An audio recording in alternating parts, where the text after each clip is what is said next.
ॐ सदाशिवसमारम्भां शङ्कराचार्यमध्यमाम् अस्मदाचार्यपर्यन्तां वन्दे गुरुपरम्पराम्। ओम।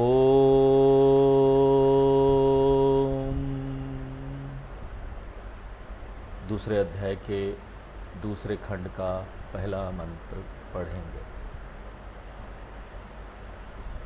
आदि सन्निहितम्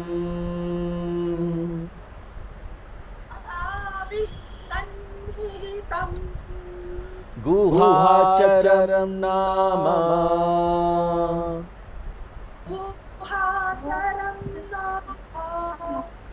महत्पदम्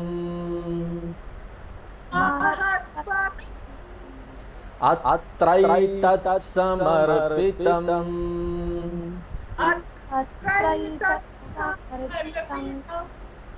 एजत् प्राणनिमिषच्च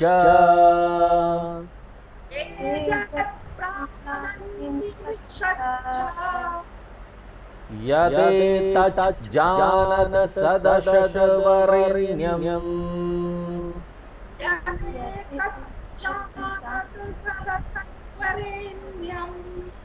परं विज्ञानाद्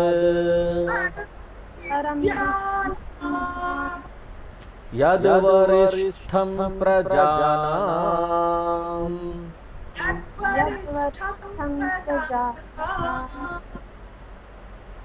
तो इस खंड में शिक्षक सौनक वेदांत की मुख्य शिक्षा, और वो क्या है? जीवात्मा परमात्मा का ऐक्यम, उसको बता रहे हैं। इस खंड का लगभग हर एक मंत्र जो है ना, वो महावाक्य मंत्र है, जिसमें पहला मंत्र भी शामिल है, जिसे हम अभी देख रहे हैं। इस मंत्र की पहली पंक्ति में शिक्षक जीवात्मा की प्रकृति के बारे में बात करते हैं, जो हर किसी के मन में प्राप्त साक्षी चेतना है। मन तो है, मन के पीछे साक्षी है कोई, वो साक्षी चेतना जो मन में आते जाते विचार, मन की शून्यता सबको दिखता है। ये जो शब्द है आवी ही, इसका अर्थ है स्वयं प्रकाशवान चेतना, जो सब कुछ को प्रकाशित करता है, जन्मा देता है, हमको पता चल जाता है, हम जान जाते हैं इसकी वजह से। और इसे स्वयं को प्रकाशित करने के लिए किसी चीज की आवश्यकता नहीं होती। सब चीज को प्रकाशित करने के लिए कहीं ना कहीं से कुछ उधार लेना पड़ता है। यहाँ तक कि सूर्य का प्रकाश भी भगवान का प्रकाश है, उससे उधार लिया है सूर्य भगवान ने। यही स्वयं प्रकाशवान की परिभाषा है। वो सबको प्रकाश देता है, उसको प्रकाश कोई नहीं देता, वो खुद ही प्रकाशवान। स्व इतर सर्व प्रकाशकत्वे सति स्व इतर सर्व अप्रकाशयत्वं स्वं स्वयं प्रकाशवत्वं। यही स्वयं प्रकाशवान की परिभाषा है। स्व इतर सर्व प्रकाशकत्वे सति, जबकि ये बाकी सभी चीजों को प्रकाशित करता है। स्व इतर सर्व अप्रकाशयत्वम, स्वयं किसी भी चीज से प्रकाशित नहीं होता। इसे किसी भी चीज से प्रकाशित करने की जरूरत ही नहीं है। यह स्वयं प्रकाशमान की परिभाषा है, जो आवी ही शब्द से इंगित होती है। और सन्निहितम, यह हर विचार के प्रकाशक के रूप में, हर विचार के पीछे अंतरंग रूप से उपलब्ध है। सन्निहितम, निहितम है। जैसे यहां पर रूम में प्रकाश हर वस्तु के साथ अंतरंग रूप से उपलब्ध है ना, और इसी को हम केनो उपनिषद में आगे दूसरा जो उपनिषद आएगा उसमें देखेंगे प्रतिबोध विदितम के रूप में देखेंगे।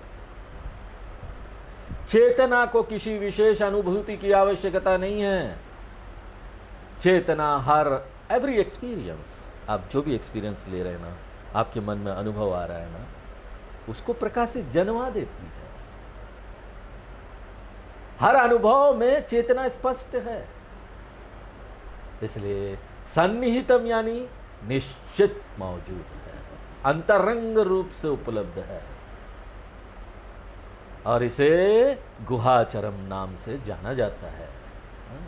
नामा का मतलब है प्रसिद्धम, बहुत प्रसिद्ध है। इस संदर्भ में यहां पर नाम का मतलब नाम नहीं है। संस्कृत के छात्रों के लिए दो प्रकार के नाम हैं। संस्कृत शब्द का एक नाम इनडिक्लाइनेबल है, अव्यय बोलते हैं। अव्यय यानी उसका कोई वचन नहीं होगा, कोई विभक्ति नहीं होगा, हर स्थिति में वो ऐसे का वैसे रहेगा, लिंग संख्या आदि कुछ नहीं, उसे अव्यय कहा जाता है संस्कृत में। सदृशम त्रिषु लिंगेषु सर्वासु च विभक्तिषु वचनेषु च सर्वेषु यन्न वयेति तदव्यय। अतः अव्यय वह है जो सदैव एक जैसा रहता है, वो शब्द कभी बदलेगा नहीं, हर स्थिति में वैसे रहेगा।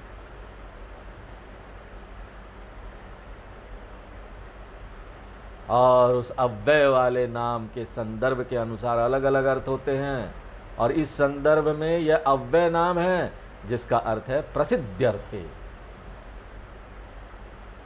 एक और नाम है नामा,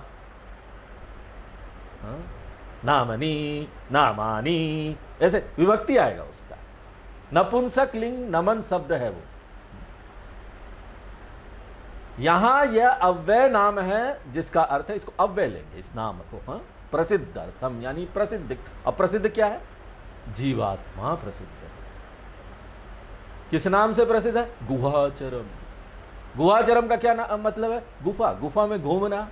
कौन सी गुफा? किसी जंगल या पहाड़ पर मत चले जाइए गुफा ढूंढने, यहीं पर हमारे मन की गुफा में, मन भी गुफा है। और इसे गुफा क्यों कहते हैं? जैसे देखो गुफा ना अंधकार से भरी रहती है, वैसे ही मन भी अंधकार से भरा है। किसका? जो अज्ञानी है। देखो हमको ना, देखिए यहां पर इव जोड़ना पड़ेगा, ऐसा प्रतीत होता है। इव जैसे कि मन में गति करना, क्योंकि देखिए वास्तव में चेतना गति नहीं करती, चेतना हिलती डुलती नहीं, वो गति कर ही नहीं सकती यहां से वहां जाना। हमको ऐसा प्रतीत होता, फील होता, लगता है कि वो न चल रही है, गति करती है। किसके कारण? विचारों की गति के कारण। विचार आते जाते ना तो लगता है चेतना भी आ रही जाएगी। इसलिए लोग बोलेंगे ना, देखो हम न चेतना के उच्च स्तर पर पहुंच गए हैं, हम चेतना के नीचे स्तर पर पहुंच गए। इस अवस्था के बारे में बात करते हैं। और आप जानते हैं ये शब्द कैसे हैं? वास्तव में चेतना में कोई भी अवस्था नहीं होती, क्योंकि अलग अलग अवस्थाओं की बात आप करेंगे तो इसका अर्थ है परिवर्तन। जैसे ठोस अवस्था, द्रव अवस्था, गैसियस अवस्था, प्लाज्मा अवस्था, आप अलग अलग अवस्थाओं के बारे में बात कर सकते हैं। लेकिन जिसकी अवस्था होती है वो परिवर्तनशील हो जाएगा, चेंज होगा। The world is changeable, everything is changing. सब में परिवर्तन हो रहा है, हमारे शरीर में भी हो रहा है। धीरे धीरे धीरे धीरे करके बुढ़ापे की तरफ बढ़ रहे हैं। एक दिन धीरे धीरे धीरे विनाश हो जाएगा। लेकिन चेतना निर्विकारम है, उसमें कोई उच्च अवस्था, निम्न अवस्था ये होना संभव नहीं है। लेकिन हम ना बहुत सारे यहाँ पर हमने आध्यात्मिक किताबें पढ़ी होगी, बहुत लोगों को सुना होगा। अगर कोई आध्यात्मिक किताब ऐसा पढ़ेंगे तो उसमें लिखा भी मिल जाता है कहीं, वे सभी लोग बैठे थे, चेतना की उच्च अवस्था में चले गए, ऐसा लिखा हुआ। चेतना की निम्न अवस्था में, इसका क्या मतलब? यह सच नहीं है। क्यों? चेतना कभी उच्च या निम्न अवस्था में नहीं जा सकती, वो अवस्था विहीन है। अवस्था विहीन यानी इसमें कोई विकार नहीं है। तो इसका क्या मतलब है कि चेतना की उच्च अवस्था का क्या अर्थ है? चेतना की उच्च अवस्था का अर्थ है कि उसके विचार उच्च प्रकृति के। अगर विचार उच्च प्रकृति का हो गया तो वो बोलते चेतना हो। उच्च प्रकृति क्या है? उच्चतर का क्या अर्थ हुआ? गुणात्मक प्रॉपर्टीज, गुण के रूप में उच्चतर विचार। जैसे महात्मा लोग के विचार होते हैं, वो उसका आनंद लेते हैं। और ये भी उच्चतर विचार क्या है? करुणा, उदारता, मित्रता, सेवा भाव, ये सभी गुणात्मक रूप से उच्चतर विचार है। इसमें गुण है, सत्व गुण बोलिए। तो वे जो कहना चाहते वह यह है कि ज्ञानी मन की उच्चतर अवस्था में होते हैं, गुणात्मक रूप से।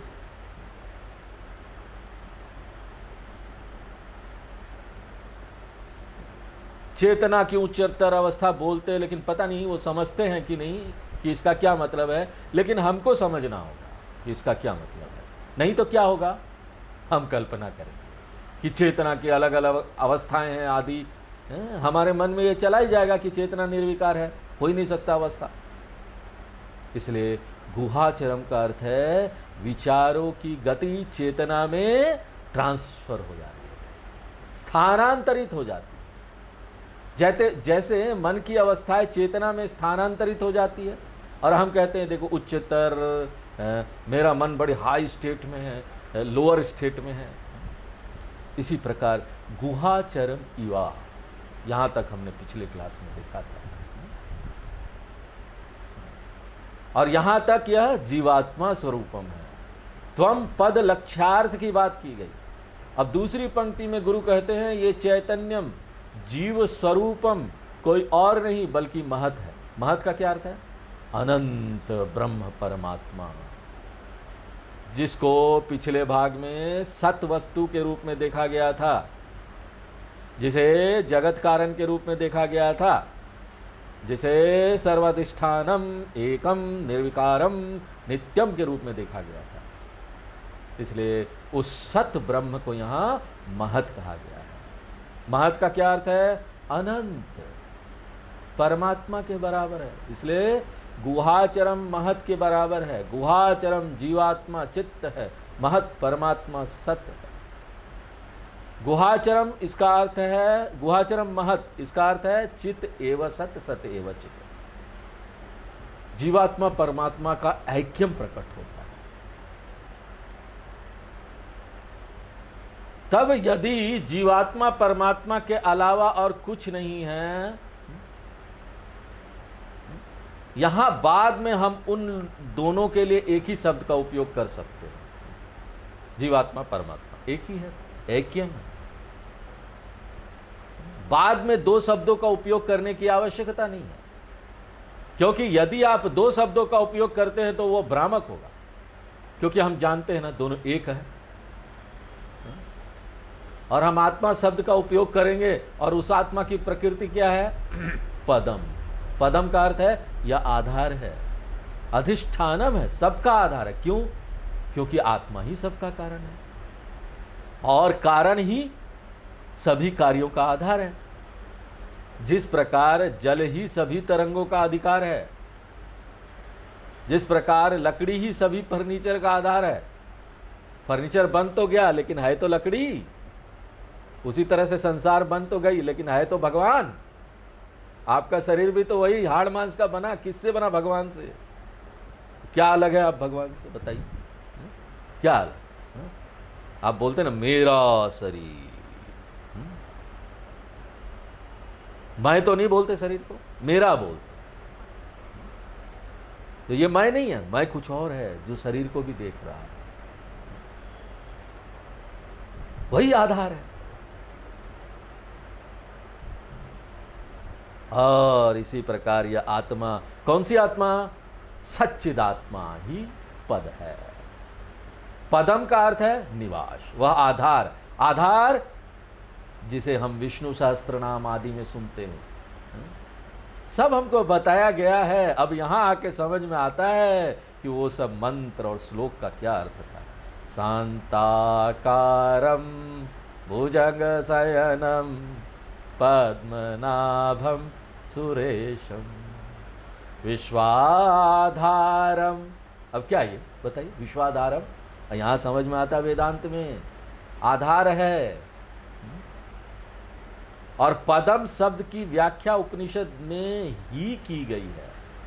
इसमें कहा गया है कि आधार होने के कारण अत्र समर्पितम, उस आधार में ब्रह्म में ही आधारित है। समर्पितम का अर्थ है आधारित, समर्थित, अवस्थित। क्या अवस्थित है, क्या है उसके अंदर? एतद। एतद का अर्थ है ये सारी निम्नलिखित वस्तु है। अब आगे शिक्षक वस्तुओं की एक सूची देने जा रहा है और उस सूची को एतद कहा जा रहा है। तो अत्र सच्चिदात्मनि एव एतद सर्वम समर्पितम। और उस ब्रह्म या आत्मा में कौन सी चीजें स्थित है? एजत प्राणन निमिषच्च, सभी प्रकार के जीव। एजत चलने वाला या उड़ने वाला, जैसे पशु पक्षी इत्यादि को यहाँ एजत कहा गया है। वनस्पति जगत को छोड़कर, क्योंकि पौधे जो है ना अनेजत है, वो चलते नहीं। फिर प्राणत, प्राणत का अर्थ है सभी सांस लेने वाले।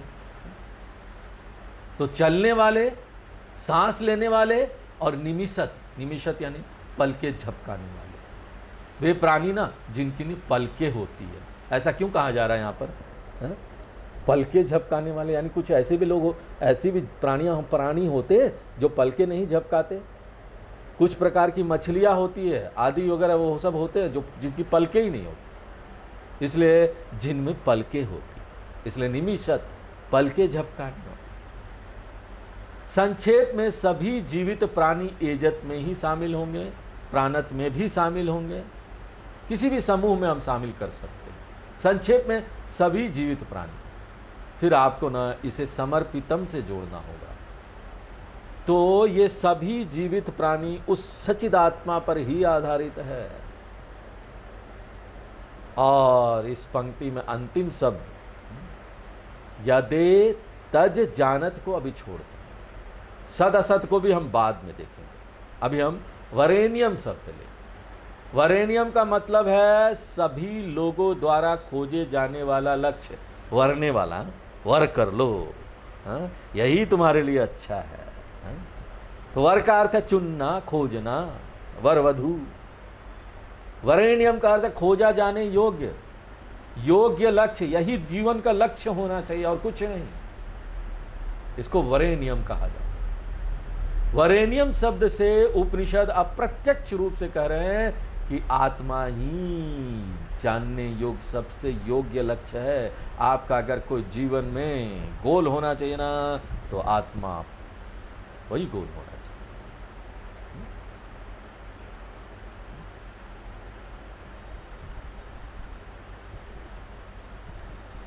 और अगर यहीं पर बोल रहे हैं कि वरेण्यम है, ऐसा ना यदि आप कोई और है और मैं कहता हूँ ये व्यक्ति, आप और कोई और खड़े, मैं बोलता हूँ ये व्यक्ति बुद्धिमान है, तो इसका मतलब क्या है? दूसरा व्यक्ति है ना ठीक ठाक है। अब डायरेक्टली मैं उसको नहीं बोलना चाहता, हा? कि तुम उससे कम हो, हा? दूसरा को बोल दिया ये व्यक्ति बुद्धिमान है, मतलब दूसरा नहीं है क्या? तो आत्मा को जब बोल रहे वरेण्यम, या मोक्ष को बोल रहे वरेण्यम, तो उपनिषद ये कहना चाहता है कि धर्म, अर्थ और काम और मोक्ष, 4 पुरुषार्थ है ना, उसमें से जो ये 3 है ना, धर्म, अर्थ, काम, ये सभी वास्तविक पुरुषार्थ नहीं है, रियल पुरुषार्थ नहीं है। ये वास्तविक लक्ष्य बिल्कुल नहीं है, ये नकली लक्ष्य है। नकली आप, असली नकली का पहचान होना चाहिए ना हमको। असली क्या है, नकली क्या है। गाना भी सुनते हैं हम लोग, असली क्या है, नकली क्या है। ये लक्ष्य प्रतीत होता है, हमको लगता है बड़ा धर्म कर रहे हैं, अर्थ कमा रहे हैं, अपना भोग कर रहे हैं। ये धोखा देने वाली मंजिल है, ये आपको धोखा दिया जा रहा है। इसका क्या अर्थ है? आपको लगेगा कि ये सब जो गोल है ना, धर्म कर लेना, पैसा खूब जमा कर लेना, ये आपको लक्ष्य लगेंगे, प्रतीत होंगे। लेकिन जब आप उसको प्राप्त कर लेते हैं, वहां पहुंच जाते हैं, एक बार वहां पहुंच जाते हैं तो जीरो आपको लगेगा कुछ मिला ही नहीं। अगर यही सारे लक्ष्य होते तो देख, सेवा करने वाला धार्मिक व्यक्ति भी दुखी नहीं रहता, है ना। एक बहुत बड़ा व्यक्ति जिसके पास धन ही धन है, बड़े बड़े एक्टर लोग, अभिनेता लोग, वो सब ना सुसाइड कर लेते हैं। उनसे सहा नहीं जाता दुख। अरे इतना पैसा होने के बाद भी दुख है, इसका मतलब पैसा दुख को नहीं टाल सकता। इसलिए तो इन सब चीजों को क्या कहा जाता है? माया। ये सब माया है। देखने में बड़ा संतोषजनक लगता है, अरे बाप रे हमको मिल गया, बस संतोषजनक हो गया। लेकिन एक बार जैसे आप इन सब चीजों के नजदीक आएंगे ना, राक्षस से राक्षस खा जाएंगे आपको धीरे धीरे। क्यों? आप अन्न को खा रहे, अन्न आपको खा जाएगा। गलत अन्न खाएंगे ना, खाइए खूब पिज्जा पुज्जा एक दिन हो ही आपको खाने लगेगा अंदर से। कई बीमारियां हो जाती ना, वो बीमारी खाने लगेगी। आपने अन्न को खाया, अन्न ने आपको खा लिया क्यों? जाना उस जमीन के अंदर ही है। ये नकली संतुष्टि होती है, ये नकली है, असली नहीं है। जैसे ना गर्मियों के मौसम में आइसक्रीम, बहुत ठंडा पे आप लेते हैं ना आइसक्रीम खाने, गर्मी बहुत है, बहुत गर्मी है। गर्मियों के मौसम में प्यास लगने पर आइसक्रीम लेते हैं, ऐसा लगता है अरे प्यास बुझ गया लेकिन ना आप 5 मिनट के अंदर ही ना आपको फिर प्यास लग जाएगी, क्योंकि वो प्यास बुझाता नहीं। आपको ऐसा ना झूठ मूठ का लगता है प्यास बुझ गया, आप कुछ भी आइसक्रीम खा लीजिए, कोल्ड ड्रिंक पी लीजिए, लेकिन जब तक पानी नहीं पिएंगे ना आपका प्यास नहीं बुझेगा। गायत्री मंत्र में भी आता है तत्सवितु वरेण्यम भर्गः। यहां भी भर्गा शब्द का अर्थ आवी है, यहां आवी वरेण्यम है, वहां भर्ग वरेण्यम है। इसलिए यह सभी का अंतिम लक्ष्य है। ज्ञेयम यत् तद प्रवक्ष्यामि स आत्मा स विज्ञेय। ये सभी बातें आपको याद रखनी है। फिर अगला वर्णन चौथी पंक्ति में, वरिष्ठम। वरिष्ठम सृष्टि में सबसे महान वस्तु का अर्थ है।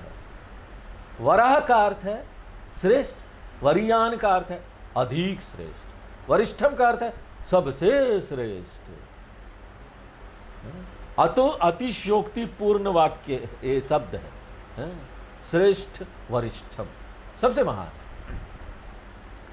और जब महानतम शब्द का प्रयोग गुणात्मक और मात्रात्मक दोनों दृष्टि से करते हैं, तो मात्रात्मक दृष्टि से ये सबसे महान है। इसका क्या अर्थ है?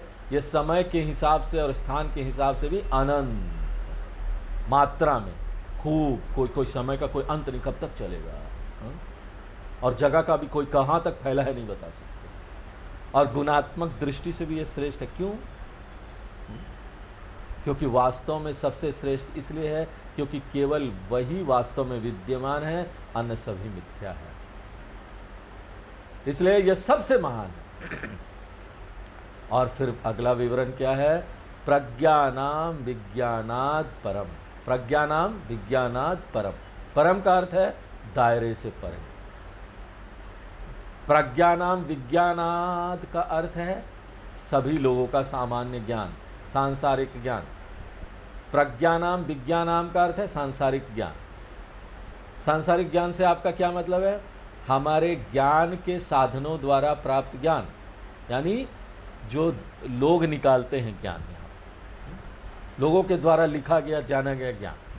पौरुषेय, मनुष्य द्वारा। पौरुषेय प्रमाण जन विज्ञानम, प्रजानम विज्ञान। पौरुषेय प्रमाण का अर्थ है हमारे पास मौजूद ज्ञान के विभिन्न साधन, जैसे हमारी ये 5 इंद्रियां हैं, प्रत्यक्ष प्रमाण, अनुमान प्रमाण, अर्थापत्ति प्रमाण। बाद में बताएंगे, अभी ये सब शब्द आप सुन लीजिए, बाद में इस पर डिटेल में चर्चा करेंगे। अनुमान से हम कई चीज जान लेते हैं, तर्क से जान लेते हैं, गणित है,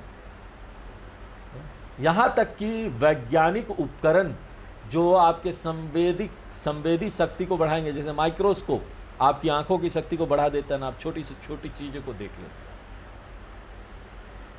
हैं। ये सब चीज़ों के माध्यम से, इक्विपमेंट के माध्यम से हमको ज्ञान मिलता है ना, बड़ा टेलीस्कोप, आकाश को देख लेते हैं, इससे हमको ज्ञान मिलता है। भौतिक ज्ञान, वस्तुओं का ज्ञान, इसको अनात्म विद्या कहा जाता है। ये आत्मविद्या नहीं है। और ब्रह्मणी क्या है? परा, परम, सभी वस्तुनिष्ठ विज्ञानों से परे है। इसलिए हमको पूरा यकीन हो जाना चाहिए कि विज्ञान कभी भी सत्य की खोज नहीं कर सकता। ये एक चैलेंज है, चुनौती है, जो हम विज्ञान के सामने रखने के लिए तैयार है अपने उपनिषद के ज्ञान के माध्यम से। विज्ञान कभी भी सत्य की खोज नहीं कर सकता। क्यों? क्योंकि अनुभव करता ही सत्य है। जो ये कर रहा वैज्ञानिक, वही तो सत्य है। हर वैज्ञानिक अपने अनुभव क्षमता में सुधार कर रहा है और सभी अनुभव की चीजों को बारीकी से देख रहा है, लेकिन अनुभवकर्ता अनुभवजन्य नहीं है। बृहदारण्यक उपनिषद में कहा गया है, विज्ञातार मरे केन विजानिया। याज्ञवल्क्य जी मैत्रेय से कहते हैं अपनी पत्नी से, पति पत्नी गुरु शिष्य है यहाँ। आजकल कौन मिलेगा बोलिए? आजकल गुरु शिष्य नहीं होते, पति पत्नी झगड़ा शिष्य होते। विज्ञातार मरे केन विजानीयत येन इदम सर्वम विजानाति। तम केन विजानीय। जो सब कुछ जानता है वो किसी यंत्र से नहीं जाना जा सकता। इसलिए यह सबसे परे है। जिसे हम वस्तुनिष्ठ विज्ञान कहते हैं, उससे परे है। फिर आप इसको कैसे जान सकते हैं? हा? सबसे परे स्वामी जी बोलते हैं, जान भी नहीं सकते। कैसे जान सकते? जानना भी है, कैसे जान सकते हैं? केवल एक ही तरीका है। आपकी आंखें अगर आप देखना चाहते हैं तो उसका तरीका क्या है? केवल एक ही है, और वो क्या है? सामने शीशा लाइए, दर्पण लाइए, तभी तो अपनी आंखें देख पाएंगे। इसी तरह आत्मा को जानने के लिए आपको एक दर्पण की आवश्यकता होती है। दर्पण के बिना चाहे आंखें जितनी भी शक्तिशाली हो, आप आंखों से आंखों को नहीं देख सकते। और आत्मा को जानने के लिए किस दर्पण का उपयोग किया जाए? उसे शास्त्र दर्पण कहते हैं। यहाँ पर ग्रंथ है जिसे शास्त्र दर्पण कहते हैं। मतलब क्या है? शास्त्र दर्पण है। जिस तरह से देखिए, आपको कितना विश्वास हो गया है, हा? आपको विश्वास हो गया ना, आंखें जो देखती है वो सत्य है ना। आंख वाले उपकरण है, ये उपकरण, इस पर आपको विश्वास, बहुत भरोसा है आप। जबकि आंखें कई बार धोखा खाती है, कई बार गलत चीज। वैज्ञानिक ये बोलते हैं आप सही रंग देख ही नहीं सकते, मतलब आंखें देख ही नहीं सकती। उसको सोचो, फिर भी आपको कितना विश्वास है। इसी प्रकार अगर आत्मा को देखना है ना, तो शास्त्रों पर विश्वास करना होगा। वही शीशा है आपके लिए। हम ये नहीं बोल सकते अरे क्या ये सब पढ़ाई पढ़ाई पढ़ाई शास्त्र। आप दर्पण ही नहीं लेंगे तो देखेंगे कैसे? विश्वास ही नहीं होगा तो कैसे देखेंगे उसको? विश्वास करना होगा। इसीलिए तो हमको बचपन से ना थोड़ा थोड़ा शास्त्र, वेद, उपनिषद, ये सब का ना चैंटिंग करा दिया जाता है बच्चों को हमारी संस्कृति में। क्यों? क्योंकि बचपन से उसका विश्वास इसके प्रति हो। विश्वास नहीं होगा, जैसे आंखों पर विश्वास है, वैसे अगर आपको शास्त्रों पर विश्वास नहीं होगा तो आपको कभी भी आत्मा परमात्मा का ऐक्यम समझ नहीं। इसलिए प्रज्ञानाम विज्ञानात् अपरा विद्यायः परम। ये सब किसका वर्णन है? आत्मा, ब्रह्म आत्मा। और फिर हम तीसरी पंक्ति पर वापस जाएंगे। सद असद। सद असद अर्थात यह आत्मा ही स्थूल तथा सूक्ष्म दोनों प्रकार के जगत में है। सत का अर्थ है मूर्त प्रपंच, असत का अर्थ है अमूर्त प्रपंच। सत असत का अर्थ है संपूर्ण जगत, दृश्य तथा अदृश्य दोनों।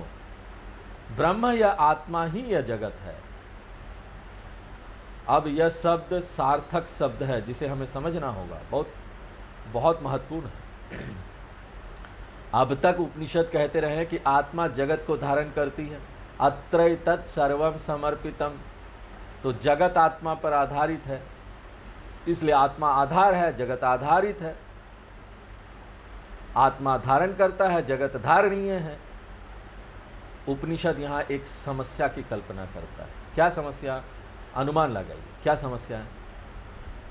जब हम कहते हैं कि आत्मा सब कुछ धारण करती है, तो आपके मन में फिर से द्वैत की धारणा आ जाएगी कि यहाँ दो चीज़ है, हमको अद्वैत तक पहुँचना है। अद्वैत क्या? यहाँ कुछ भी नहीं आत्मा के, कट्टर अद्वैती हो, है? ये हमको सत्य दिख जाना चाहिए, ये हमारा लक्ष्य। अब आप देखेंगे कि एक धारण करता, दूसरा, दो हो गया। इसलिए धारण करता आश्रित द्वैत यहां पर आ जाए। इसलिए उपनिषद कहता है कि वास्तव में आत्मा जगत को धारण नहीं कर रही है, जल ही लहर के रूप में प्रकट हो रहा है। इसका मतलब हुआ जल और लहर दो अलग अलग चीजें नहीं है। आप बोल सकते हैं जल और लहर, जल ही तो ऐसे हो जाता है तो लहर बोलते आप, तो जल ही है, ये दो चीज नहीं हो सकता। इसी तरह आत्मा और दुनिया ये अलग अलग नहीं है, माने जा सकते। इसलिए बड़ा सार्थक शब्द है, आत्मा ही जगत रूप में है। आपको पिछले खंड का अंतिम मंत्र याद रखना है, पुरुषः एवेदम विश्वम कर्मा तपो ब्रह्म परामृतम। सागर लहरों को धारण करता है तो सागर ही लहर रूप में है। मिट्टी घड़े को धारण करती है, मिट्टी ही घड़े के रूप में है। ईश्वर जगत को धारण करता है, ईश्वर ही जगत रूप में। ईश्वर जगत को धारण करता क्या हुआ? पहला चरण। ईश्वर ही जगत रूप में प्रकट हो रहा है, दूसरा चरण। सर्वम विष्णुमयम जगत, सर्वम शिवमयम जगत। फिर क्या है?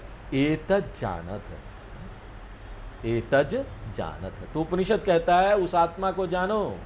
तो आपके जीवन का लक्ष्य क्या है? उस आत्मा को जानो।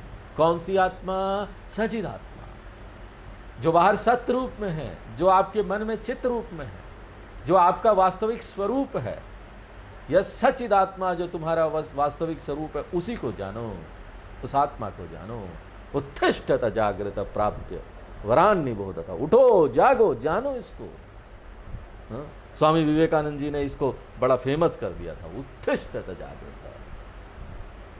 आत्मा वारे द्रष्टव्य, श्रोतव्य, मंतव्य, निधिध्यासितव्य। अब हम दूसरा मंत्र पढ़ते हैं।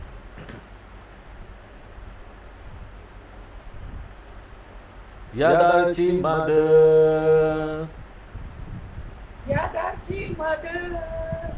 यदनुभ्योऽणु च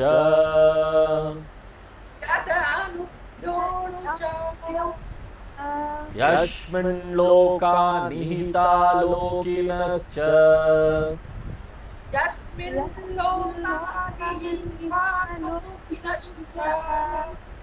तदेतद् अक्षरं ब्रह्म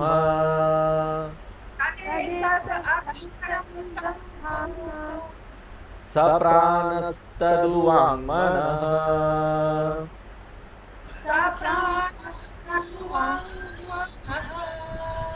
तदेतत् सत्यं तदमृतम्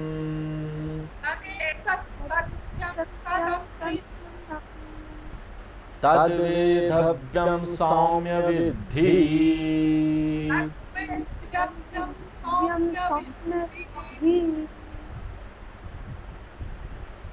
शिक्षक सौनक जो है वो एकता की मुख्य शिक्षा को यहाँ सामने ला रहे हैं, और शिक्षक छात्र को सलाह देते हैं कि इस सत्य को पहचानो। यह संसार और मोक्ष के बीच अंतर करता है। यह उदास चेहरे और खिले हुए चेहरे के बीच अंतर करता है। आपका चेहरा कब खिलेगा? जब आप मोक्ष प्राप्त करोगे। उदास चेहरा है तो अभी समस्या है। तो पहली पंक्ति जीवात्मा को परिभाषित करती है। जीवात्मा क्या है? यद अर्चिमद। अर्चिमद का अर्थ है आवी ही, वो आवी ही जो पिछले मंत्र में आवी शब्द का प्रयोग किया गया, यहां भी यही अर्थ है। अर्चिमद शब्द में अर्ची शब्द का अर्थ है प्रकाश की किरण। अर्चिस्मान अर्चितः कुंभ विशुद्धात्मा विशोधना। अर्चिस्मान, अर्चि इसका मतलब है प्रकाश की किरण। प्रकाश की किरण, अर्चित का मतलब है कि इसमें प्रकाश की किरणें हैं। इसका क्या मतलब है? जो प्रकाश से युक्त है, स्वयं प्रकाश रूप अर्चिमत। इसका अर्थ है स्वयं प्रकाश रूप, स्वयं प्रकाशमान या स्वयं सिद्ध चेतना, सबको प्रकाशित करने वाला साक्षी चेतना। और यह है अनुभ्योणु। और यह जीवात्मा एक परमाणु से भी सूक्ष्म है, एक परमाणु से भी सूक्ष्म। एक परमाणु जो होता है ना, वो अपनी सूक्ष्मता के लिए जाना जाता है, एटॉमिक एनर्जी, एटॉम। इस सूक्ष्मता की परिभाषा क्या है? जो आसानी से समझ ना आए उसे सूक्ष्म कहते हैं।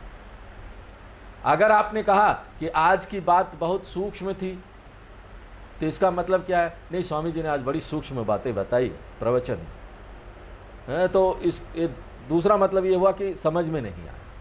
तो इसलिए स्थूल का क्या मतलब है? वह जो आसानी से समझ में आ जाए। बड़ा स्थूल था, बड़ा आसानी से समझ में आ गया, आसानी से जानने योग्य। सूक्ष्म का मतलब है आसानी से जानने योग्य नहीं है।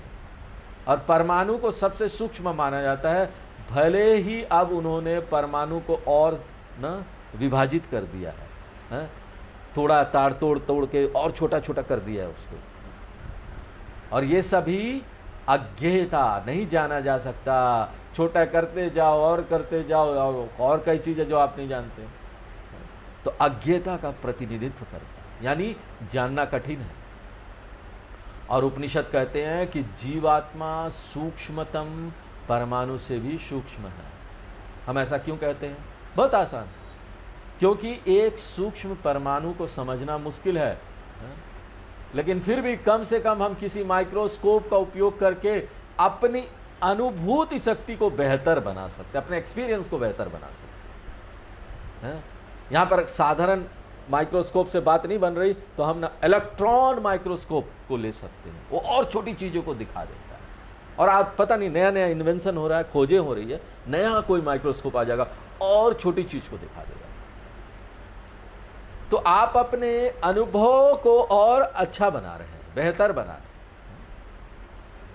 कि एक न एक दिन आप उस अणु को भी देख सकते हैं। देखिए, वास्तव में बहुत सी चीजें जो आज हम जान रहे हैं, वैज्ञानिक जान रहे हैं, पहले हमको जानना कठिन था। क्यों? हमारे पास इक्विपमेंट नहीं था। वैज्ञानिक प्रगति के कारण हम बहुत सारी चीजें देख सकते हैं जो पहले हम नहीं देख सकते। लेकिन जीवात्मा की विशिष्टता क्या है?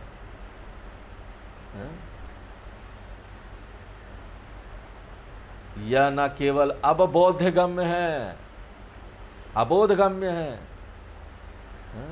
हम इसको ऐसा नहीं है कि अभी नहीं जान सकते, आगे भी नहीं जान पाए। दुनिया का सबसे शक्तिशाली माइक्रोस्कोप भी आ जाएगा, टेलीस्कोप भी आ जाएगा, तब भी आत्मा को नहीं देखा जा सकता। क्यों? क्योंकि ये दूसरी तरफ नहीं है। माइक्रोस्कोप से आप दूसरी तरफ देख सकते हैं ना, लेकिन आप खुद ही हो जो यहां पर अनुभव करता, स्वयं देखने वाला। स्वामी चिन्मयानंद जी एक सुंदर उदाहरण देते थे कि एक व्यक्ति अंधेरे कमरे में टॉर्च की रोशनी का उपयोग कर रहा था और उसने पाया कि टॉर्च की रोशनी बहुत तेज थी और वो जानना चाहता था कि उसकी बैटरी किस प्रकार की है, इसलिए वो बैटरी को निकालना चाहता था और टॉर्च की रोशनी भी देखना चाहता था। तो उसने क्या किया? उसने उसको हटा दिया। क्या हुआ? यह उपकरण के पीछे का विषय है, यह वस्तु नहीं बन सकता, इसलिए हम नहीं देख सकते। इसलिए आत्मा हमेशा क्या है? अदृष्टा है, कभी भी देखा हुआ नहीं है। दृग एवं न तु दृश्यते, वह हमेशा दृष्टा है,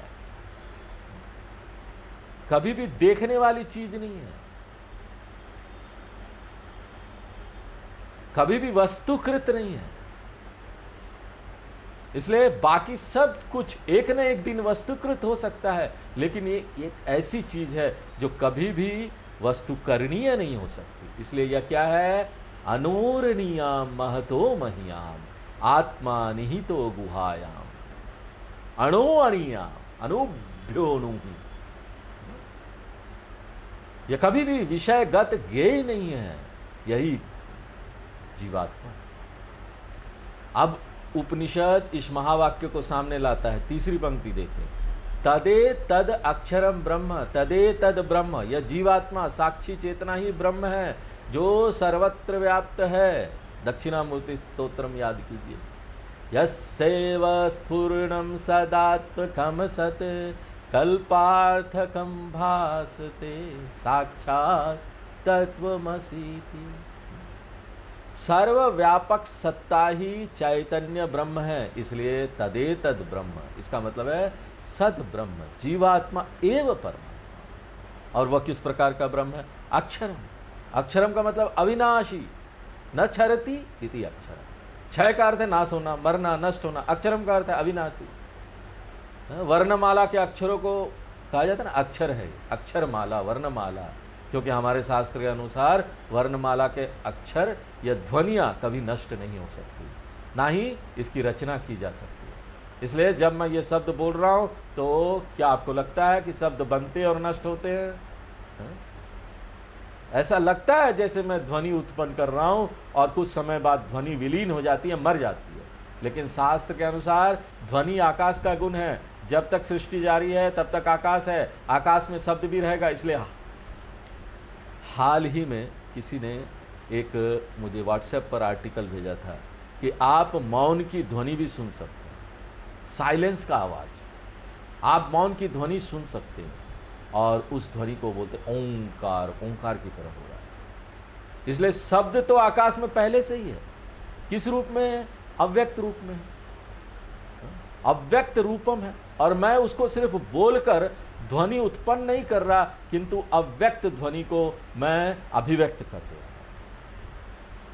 खैर ये सब अलग बातें हैं, इनका विवरण हम और कहीं देखेंगे। इसलिए अक्षर का अर्थ है अविनाशी, यहाँ अक्षरम का अर्थ है ब्रह्म, अविनाशी। और उस ब्रह्मात्मा का स्वरूप क्या है? दूसरी पंक्ति में, यस्मिन् लोकालोकिनश्च निहिता, उस आत्मा पर ही, सच्चिदात्म पर ही सब कुछ आधारित है। इसलिए पिछले श्लोक में समर्पितम शब्द का उपयोग किया गया था, इस मंत्र में निहित शब्द का प्रयोग किया। दोनों समानार्थी, और जो सब उस आत्मा पर आधारित है। लोकः लोकिनश्च, लोका का अर्थ है सभी 14 लोक उस आत्मा पर आधारित है। और लोकिना का अर्थ है उसमें रहने वाले 14 लोक के जो निवासी है। इसका मतलब है सभी जीव, चेतन अचेतन। लोका को अचेतन अचेतन प्रपंच के रूप में लिया जा सकता है, लोका दोनों हो जाए। लोकिनो का अर्थ है उसके भीतर रहने वाले। चेतन अचेतन प्रपंच या चराचर प्रपंच उसी पर आधारित है। और उपनिषद थोड़ा सा परेशान हो जाता है, चिंतित हो जाता है। क्यों? जिस क्षण आप कहते हैं कि संसार ब्रह्म पर आधारित है, फिर से दो हो जाता ना, द्वैत। हमको अद्वैत में आना है, द्वैत में नहीं रहना है। और इसलिए उपनिषद कहते हैं सह प्राणस तद वाङ्मनः, वास्तव में यह आत्मा ही संसार रूप है। आत्मा संसार को धारण करती है, आत्मा ही संसार को व्यवस्थित करती है। और संसार किससे मिलकर बना है? सब कुछ। इसमें कुछ यहाँ पर उदाहरण दे दिए गए हैं इस मंत्र में।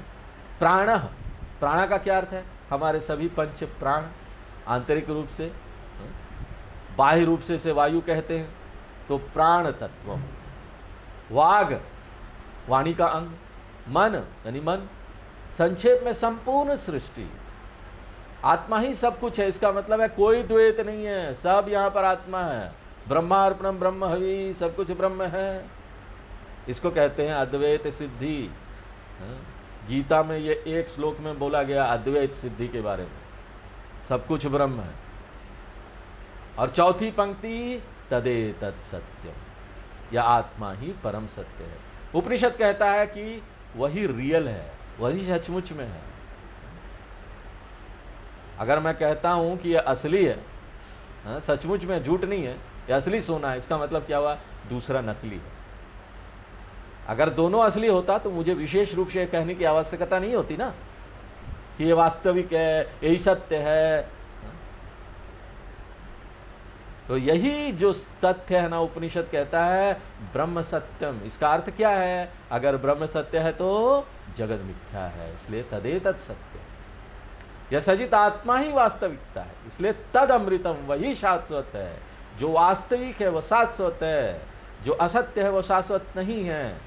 जो पहले नहीं था, जो भविष्य में नहीं होगा, जो अस्थायी रूप से है वह असत्य है, नहीं रहने वाला है। जो स्थायी रूप से हमेशा यहां रहने वाला है वही वास्तविक है। और तद वेधव्यम, उसे ही जानना है, वही जानने योग्य है। क्योंकि दूसरी चीजों को जानने से आपके जीवन में कोई परिवर्तन नहीं आता। आपने देख लिया ना, आप क्या बोलेंगे? देखो ये बड़ा दुखी स्नातक था, ग्रेजुएट हो गया ना, हमने बीकॉम एमकॉम बीकॉम कर लिया, बीए कर लिया, बीएससी कर लिया, और उसके बाद पोस्ट ग्रेजुएशन एमए एमकॉम, दुखी बीए बीकॉम, उसके बाद दुखी एमए एमकॉम, दुखी इंटरमीडिएट स्कूल 10th 12th, दुखी इंजीनियर मैनेजमेंट ग्रेजुएट, फिर दुखी डॉक्टरेट, फिर दुखी पोस्ट डॉक्टरेट। दुखी लगा हुआ, दुखी नहीं जाएगा। यही अपरा विद्या है। शंकराचार्य जी तो यहां तक कहते हैं कि अपरा विद्या ही अविद्या है। माने ये साहब आप इंजीनियरिंग मैनेजमेंट कुछ भी पढ़ लीजिए, शंकराचार्य जी एक लाइन में खारिज कर देते सबको। बोलते ये सब तो अविद्या है, जाना क्या तुमने? कुछ भी नहीं जाना ये सब जान के। हमारे शास्त्रों के अनुसार जितना भी ये भौतिक विज्ञान है ना, ये केवल अज्ञान है। अभी आप इग्नोरेंट हो, जाना नहीं कुछ। मैं इस बात पर जोर नहीं देना चाहता कि केवल यही जानने योग्य है। तद्वेधव्यम अतः विद्धि, इस आत्मा को तू जान। आत्मा वा अरे द्रष्टव्य। और फिर गुरु विद्यार्थी को संबोधित कर रहा है, हे सौम्य। क्यों? विद्यार्थी को रुचि लेनी है ना, उसको अच्छा बोलना पड़ेगा ना। आप लोग बड़े अच्छे भाई, सुन तो रहे हो मुझे। मुझे कोई तो मिला है जिसको मैं सुना सकता हूं, इसलिए हे। और दूसरी बात है कि जितना आप लोग खुश होंगे ना, जितने भी शिष्य लोग हैं वो खुश होंगे ना, गुरु के लिए तो वही है ना। शिष्य अगर खुश रहेगा, प्रसन्न रहेगा, तो उसको समझ पाएगा इस ज्ञान। बहुत अच्छा मन चाहिए इस ज्ञान को समझने के लिए, बड़ा शांत मन चाहिए। हे अच्छे विद्यार्थी, हे बुद्धिमान विद्यार्थी, कृपया उस आत्मा को जान ले। अब यहां अंतिम पंक्ति का दूसरा अर्थ भी है। एक अर्थ जो मैंने दिया, यह जानने योग्य है, तुम उसे जानो। एक दूसरा अर्थ भी है जो आगे के मंत्र पर आधारित है, इसलिए दूसरा अर्थ तभी समझा जा सकता है जब ना बाद के 2-3 मंत्र की विषय वस्तु के हम जान लें। इसलिए मैं सिर्फ विषय वस्तु की ओर संकेत करूंगा ताकि मैं आपको दूसरा अर्थ भी दे सकूं। अगले कुछ मंत्र में हमारे आध्यात्मिक साधना की तुलना धनुर्विद्या से की जाने वाली है। हमारे आध्यात्मिक साधना की तुलना धनुर्विद्या से की जाने वाली है। यहां जीवात्मा की तुलना बाण से की जाएगी, परमात्मा की तुलना लक्ष्य से की जाएगी। और तीरंदाजी से पहले, तीर छोड़ने से पहले तीर और लक्ष्य अलग अलग होते हैं। एक भेद है, एक विभाजन है, अलगाव है। तीर चलाने के बाद लक्ष्य और लक्ष्य के बीच में कोई दूरी नहीं रहती, बीच में कोई अंतराल नहीं है। इसी तरह हमारी आध्यात्मिक साधना से पहले जीवात्मा तीर है, इसलिए मैं तीर हूं। आप जानते हैं वैकुंठ एकादशी के दौरान एक ये विशेष बात होता है, सांप सीढ़ी का खेल खेलते हैं लोग। बड़ी सुंदर चीज है। क्यों? जीव यात्रा कर रहा है, सांप से बच बच कर ऊपर बढ़ रहा है। गोटी फेंकते हैं, 5 आया 6 आया, संख्या डालता है, सीढ़ी ऊपर जाता है। इसका मतलब है मनुष्य जन्म हुआ, वो इसी तरह से सांप सीढ़ी खेल रहा है अपने जीवन में, और फिर से वापस नीचे आता है तो फिर से जन्म लेता है। पुनरअपि जननम पुनरअपि मरणम, सांप सीढ़ी का खेल होता है। और पता नहीं उसको आदर्श जीवन मिलेगा कि नहीं। आदर्श अगर मानव जीवन मिलता है तो इसका क्या मतलब है? उसके पास शास्त्र है, वो शास्त्र पढ़ रहा है, उसके पास गुरु है, उसको वेदांत में रुचि आती है। हाँ? हाँ?